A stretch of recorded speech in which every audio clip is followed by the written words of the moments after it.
me dire que l'Europe a un meilleur plan social que les États-Unis. C'est évident parce que les États-Unis, c'est pas un pays socialiste. Déjà ici, les gens, ils n'aiment pas les socialistes. Le socialiste ici est un peu vu comme une ressemblance du communisme, du soviétisme que les États-Unis ont combattu et qui combattent juste à présent.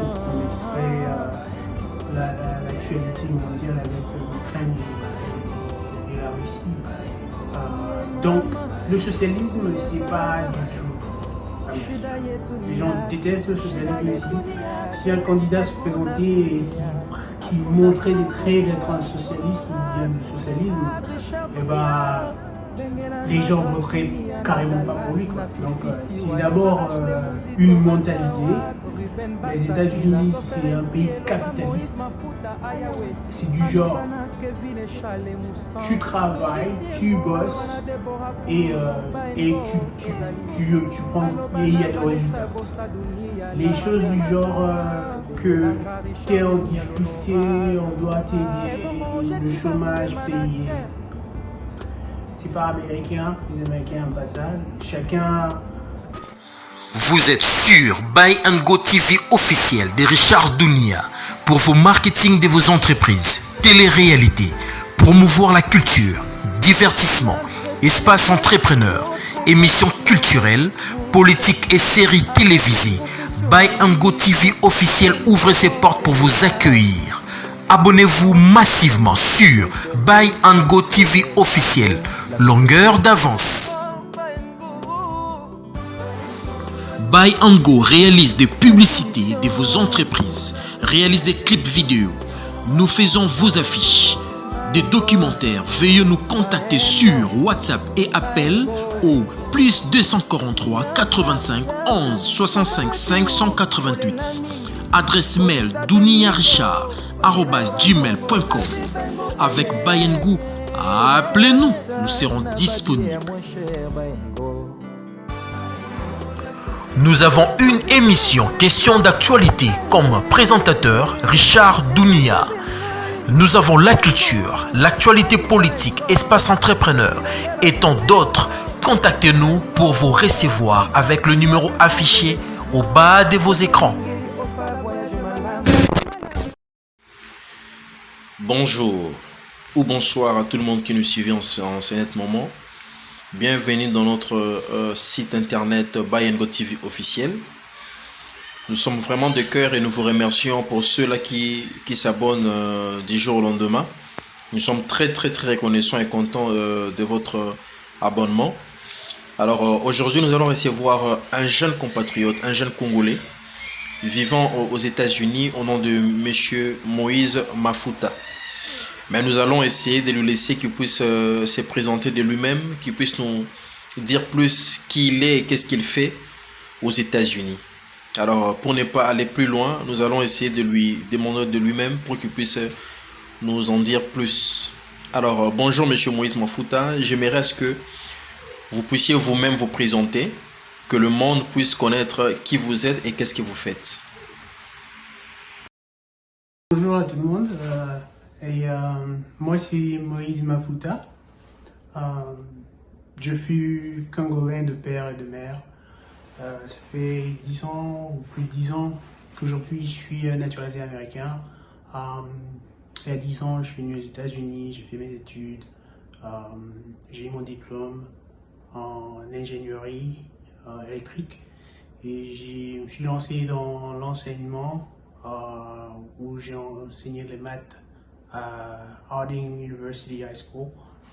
Et puis après, pour des raisons de meilleure opportunité de carrière, je me suis relié à l'armée américaine où j'ai servi déjà, je sers encore, pendant déjà 3 ans. J'ai encore une bonne année à faire. Et ça sera la fin de mon contrat et j'ai hâte de reprendre ou de retrouver la vie civile, quoi. Waouh! En tout cas, nous venons tous d'écouter la présentation de M. Moïse Mafuta. Moi, dans tout ce que j'ai capté, alors ça prouve que vous êtes naturalisé américain, mais vous êtes congolais déjà à la base d'origine. En tout cas, c'est déjà énorme. Ça prouve que vous connaissez déjà le pays, vous connaissez les avantages et les désavantages des États-Unis. Alors, moi, dans tout ça, je veux juste savoir, est-ce qu'aux États-Unis, en étant soit étudiant ou soit un résident là-bas, est-ce que vous avez l'opportunité de travail? Est-ce que là-bas, les conditions sont réunies? Est-ce que tout marche bien? Alors, essayez un peu de nous en dire plus, parce que moi, j'ai besoin plus de comprendre. En étant étudiant, est-ce que vous avez l'opportunité de travail? Est-ce que c'est rentable lorsque vous étudiez et vous travaillez en même temps? Donc, essayez un peu de nous en dire un peu plus sur les opportunités. Quand il s'agit de venir étudier, par exemple, aux États-Unis, si, si ça donne des opportunités de travailler et même de changer de statut, oui, l'opportunité est là, mais c'est vraiment une route vraiment pas facile. Ça demande beaucoup de sacrifices, ça demande beaucoup de travail, ça demande beaucoup de sérieux. Parce que déjà également beaucoup de fonds, beaucoup d'investissements financiers, moral, physique, intellectuel, dans tout le sens, quoi, dans tout le secteur. Parce que c'est pas impossible, il y a beaucoup de débouchés, mais c'est vraiment pas donné, quoi. Quand t'es pas fort moralement, mentalement, voire même physiquement ou encore financièrement, c'est vraiment un chemin très difficile à accomplir, quoi. Déjà, les coûts des études coûtent cher, plus cher que normal. Les coûts de frais d'un étudiant international aux États-Unis se multiplient, le coût des résidents par 4 pratiquement, quoi. Si par exemple les résidents payent, c'est juste un exemple, hein, ils ont payé $10, donc toi tu payeras $40. Donc imagine, les universités ça paye pas $10, donc tu es dans les 1000 et quelques et tout. Quand eux payent 1000, donc toi tu payes 4000. Quand eux payent plus encore, donc tu payes encore 4 fois plus. Donc c'est ça la première difficulté. La première difficulté c'est un peu ça, être capable de payer les frais. Et la deuxième difficulté c'est en fait que l'effet que tu n'as pas. Bon, à l'époque on permettait à ce que les internationaux puissent avoir des numéros de social qui leur permettaient de trouver de l'emploi, de travailler un peu, de gagner un peu d'argent, et puis et c'est chose qui aidait un peu avec le coût de le coût de frais qui sont très élevés. Alors travailler à côté pouvait vraiment aider. Mais ils ont pris ça, ils ont enlevé cette option. Et aujourd'hui, tout ce que tu peux faire, tu peux travailler, mais ça doit être un job que tu trouves sur ton campus et tu peux pas travailler plus de 20 heures, qui est vraiment pas assez, et ça paye pas assez. 20 heures également de travail parce qu'on nous paye par heure, par la plupart du travail ici paye par heure. Donc 20 heures de travail seulement, c'est vraiment pas déjà pas assez, et puis le salaire également par heure dans les universités ne sont pas fameux. Euh, du coup, il y a ça comme deuxième difficulté. La troisième, c'est en fait quand tu finis. Quand tu finis et que tu es dans le statut de étudiant international, ce qui se passe, c'est que par la loi t'autorise à rester et trouver un travail et travailler pendant une année. La difficulté dans ça est que beaucoup d'entreprises n'aiment pas trop se mêler avec des gens qui sont dans cette bolle, parce qu'ils se disent qu'ils cherchent quelqu'un et qu'ils veulent engager, parce que déjà ici quand tu pars à l'école, c'est de la théorie bien sûr, un peu de pratique, mais beaucoup de choses qu'ils vous donnent à l'université, c'est juste des intros, c'est juste des introductions. Et quand tu arrives dans des entreprises, dans des compagnies, la première chose qu'ils font, c'est vous former. Chaque compagnie, chaque entreprise forme ses employés selon les logiciels qu'il est en train d'utiliser et le job qu'ils sont en train de faire. Alors, là où ça devient problématique, c'est l'effet que eux doivent prendre le temps de te donner de te préparer, de te train, et puis ils réalisent que tu es en fait dans cette scope-là, ou bien donc tu ne peux travailler que pendant une année, bien sûr renouvelable. Je pense que tu peux la renouveler la deuxième année, je pense, si je me trompe. Je ne pense pas qu'il y a une troisième année. En fait, bon, tu peux la renouveler en fait. Tu peux la renouveler une année renouvelable. Mais si la compagnie veut de toi et veut que tu puisses rester, alors ils doivent entamer des processus avec l'immigration et tout, qui vont leur coûter de l'argent, qui vont leur coûter du temps et tout. Et beaucoup de compagnies n'aiment pas aller faire ça. Et surtout qu'ils peuvent trouver un autre candidat américain ou résident qui leur demandera pas tous ces casse-têtes, quoi, faire des démarches pour un seul candidat et tout.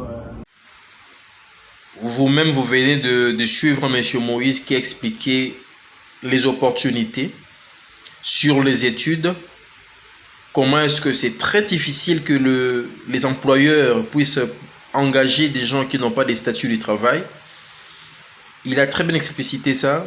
Alors, c'est à vous, les téléspectateurs qui nous suivez, qui ont le rêve américain de partir vivre là-bas, de partir étudier là-bas.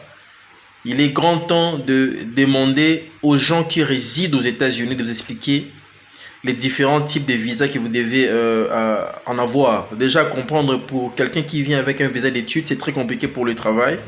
Bien que vous allez travailler à l'université, mais c'est pas aussi facile. Vous avez écouté, M. Moïse vient de dire que il faut avoir 20 heures de travail qui n'est pas assez pour travailler à l'université. Alors, moi, dans tout ça, je conseillerais aux gens, ne pensez pas que lorsque vous avez un visa d'études pour aller aux États-Unis, que vous aurez une vie très facile. Non. Ça sera toujours une vie très compliquée, difficile lorsque vous n'êtes pas courageux ou bien mentalement préparé. Ça sera très compliqué. Vous aurez les mêmes situations que vous êtes en train de vivre avant et vous l'aurez aussi là-bas. Donc, voilà quoi. Donc, moi, je conseillerais aux jeunes et aux gens qui veulent partir aux États-Unis. Soit vous avez un visa d'études, soit vous avez un visa de travail, soit vous gagnez la DV loterie. Parce que les gens, je sais pas trop, mais les gens qui vivent avec le green card, je pense qu'ils ont quand même une très bonne vie. Et Moïse, comme il vient de le dire lui-même déjà, il est déjà naturalisé américain et il a la facilité aussi d'avoir un travail, de bosser dessus. Même pas gagner des millions, mais il vit très bien. Il vit très très bien en tout cas. Je connais très très bien sa famille et lui-même aussi. Je suis très content pour toi, mon frère. Que Dieu encore puisse commencer à te bénir et à te pousser encore de l'avant. Alors, Monsieur Moïse, moi j'avais une très bonne question que je voulais te poser. Alors, sur le plan social, est-ce que vous pourriez un peu me dire plus la différence entre l'Amérique et l'Europe sur le plan social? Parce que on écoute souvent l'Europe, leur social en tout cas, c'est tellement calé que les États-Unis. Mais comme vous vivez aux États-Unis, mais souvent vous êtes aussi à l'Europe. Je partais en Belgique, je partais en France, je connais tout ça. Alors essaie un peu de me dire plus, parce que déjà vous êtes parti déjà en Europe plusieurs fois et vous vivez aux États-Unis. Quelle est maintenant la différence entre les États-Unis et l'Europe sur le plan social? Quoi, plan social comparé à l'Europe.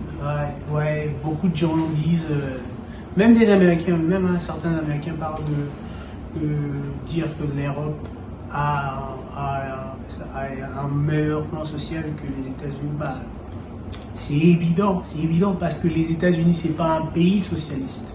Déjà ici, les gens, ils aiment pas le socialiste. Le socialiste ici est un peu vu comme une ressemblance du communisme, du soviétisme que les États-Unis ont combattu et qui combattent juste à présent. Vous connaisserez l'actualité mondiale avec l'Ukraine et la Russie. Donc, le socialisme, c'est pas du tout américain. Les gens détestent le socialisme ici. Si un candidat se présentait et qui montrait des traits d'être un socialiste ou bien du socialisme, eh ben, les gens voteraient carrément pas pour lui, quoi. Donc, c'est d'abord une mentalité. Les États-Unis, c'est un pays capitaliste. C'est du genre, tu travailles, tu bosses et tu prends, et il y a des résultats pour ça. Les choses du genre que tu es en difficulté, on doit t'aider, le chômage payé, c'est pas américain, les Américains n'aiment pas ça. Chacun aime gagner son pain et puis se retrouver avec ce qu'il a gagné comme pain.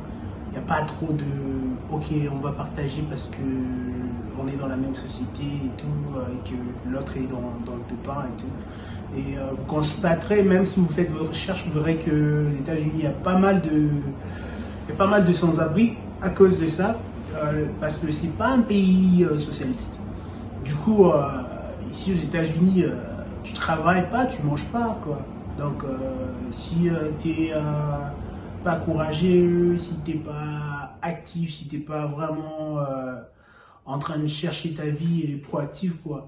Donc, tu auras vraiment des difficultés de progresser. Parce que c'est déjà un pays à la base qui vraiment tolère pas le socialisme. C'est un pays capitaliste. Et chaque personne veut vivre la plupart des gens veulent vivre le rêve américain, ils travaillent pour ça et puis ils veulent pas partager leur souffrance ou bien la souffrance de leur enfant avec des gens qui travaillent pas.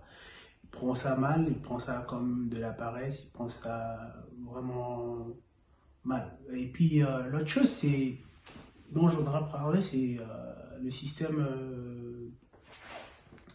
comment on appelle ça, le healthcare, système de santé et tout, c'est un peu la même histoire, quoi.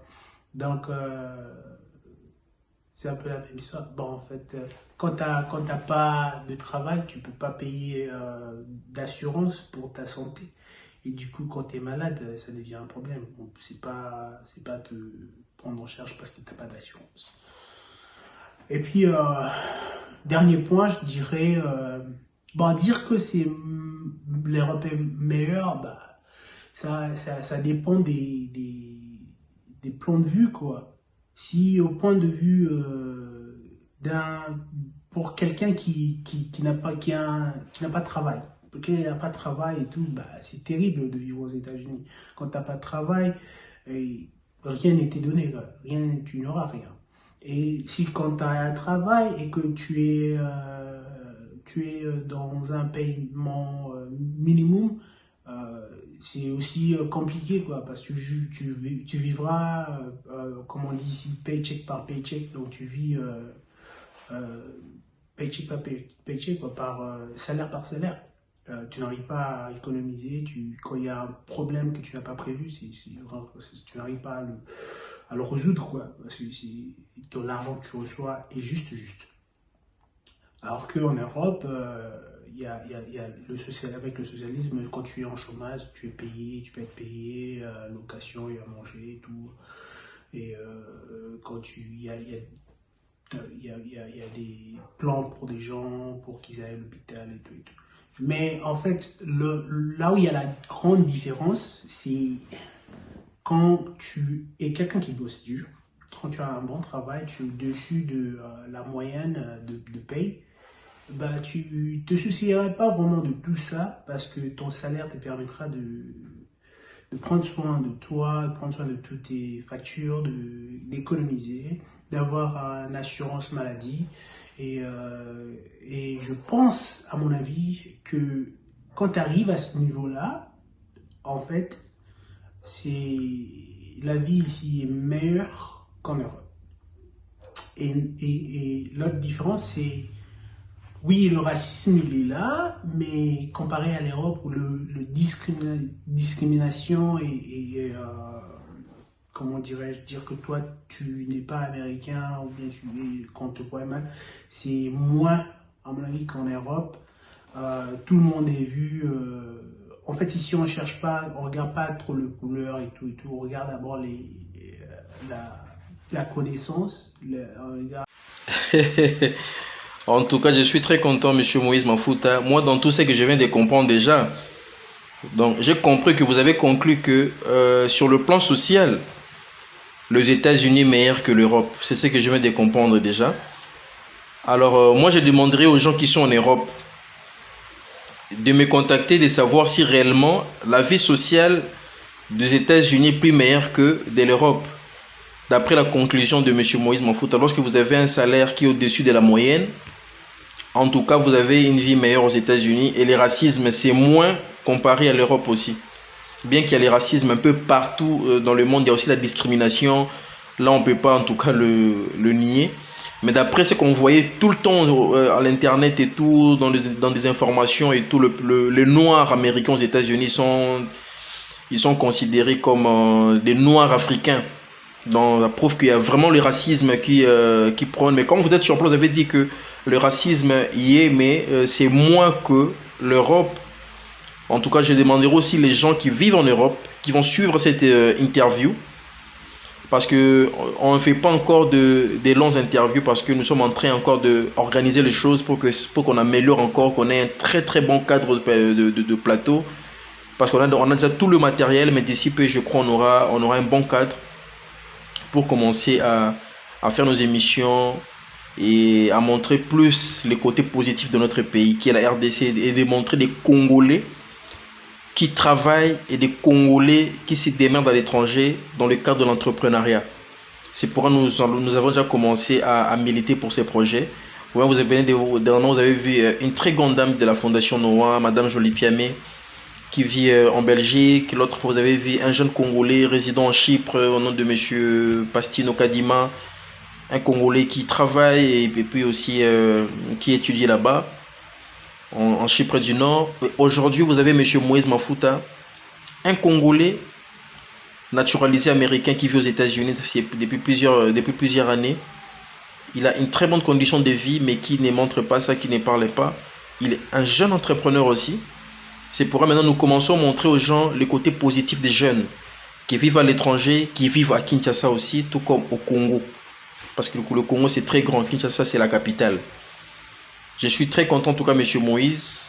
Si des gens qui vont suivre cette interview, qui vivent en Belgique, en France, en Allemagne, en Suisse, en tout cas, n'hésitez pas de nous contacter pour essayer de nous en dire plus. D'après M. Moïse, les États-Unis comparés à l'Europe, les États-Unis sont meilleurs que l'Europe. Sur le plan social, lorsque vous avez aux États-Unis, lorsque vous avez les salaires au-dessus de la moyenne, en tout cas, vous êtes très mieux que l'Europe. Et le racisme est là, oui, mais c'est moins que l'Europe. Alors, les gens qui vivent en Europe, essayez de nous contacter pour essayer de nous en dire plus. Pour moi, déjà, je vous dirais un très très grand merci, M. Moïse Mafouta, de nous avoir accordé cette interview. Et nous remercions les téléspectateurs qui nous suivent en ce moment. Je vous dirais juste de s'abonner massivement. On a vraiment besoin de vous. On a vraiment besoin que nous puissions enrichir nos cerveaux par des interviews, des émissions. En tout cas, n'hésitez pas à s'abonner. Abonnez-vous et partagez nos émissions et puis notre site internet qui est Bayengo TV officiel. Pour moi, je vous dis merci et bonne continuité suite de programme sur Bayengo TV officiel. Merci M. Moïse. En tout cas, je salue tout le monde et que Dieu vous bénisse. Je vais laisser à M. Moïse de conclure et s'il a des salutations à faire, il peut le faire. Merci beaucoup. Alors, je vous dis tous salutations et merci pour avoir suivi. Salut à tout le monde qui ont suivi. Salut à ma femme, à mes 2 filles également. Salut à ma famille tout entière. Je te salue, Richard. Et salut à toutes les personnes qui me connaissent. Ciao.